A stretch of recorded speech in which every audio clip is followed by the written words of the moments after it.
For those that don't know me, I'm Vicki O'Donnell, the CEO for the Kimberley Aboriginal Medical Service and also a Nyingana woman from the Kimberley area. I facilitated the Nunkery Healing Group, which I thought was an absolutely fantastic session, so I was fortunate to only have one, as opposed to the others who had three.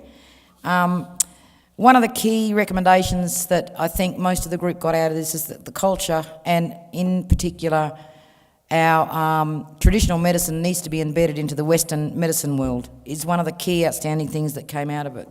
One of the other things that was really showed throughout the presentation was a lot of the visual health promotion stuff that can be done around social and emotional wellbeing.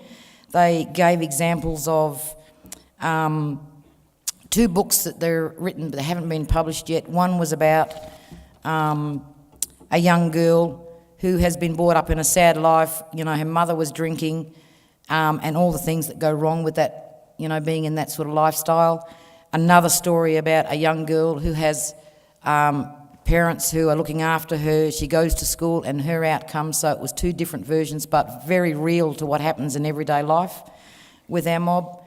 They also had, they talked about, so the Nunkery healers go in and they work with certainly doctors, and two doctors I think from Melbourne that come into the NPY lands. And part of that is that when the person is unwell, they go to the healers first before they go to the clinic. So it's putting our culture and our traditional medicines up front before we're going into a Western society. I think the strengths, they had a lot of strengths in the paintings that they showed and the stories around it, and they were real stories about what happens every day with our children in regards to alcohol, in regards to drugs, and it can be domestic violence. They also touched on child abuse. So it was telling those stories visually, which I think helps particularly for young kids growing up today and into the way we want to nurture them into their growing. The other thing that they've produced, they showed a dictionary that's in both language and in English, which you can actually download off iTunes, so it's actually restoring and taking control and maintaining their culture within the lands, which I thought was fantastic.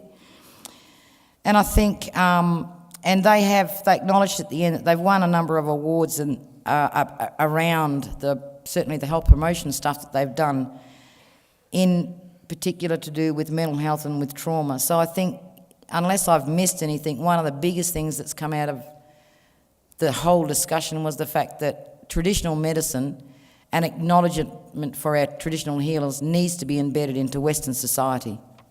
Thank you.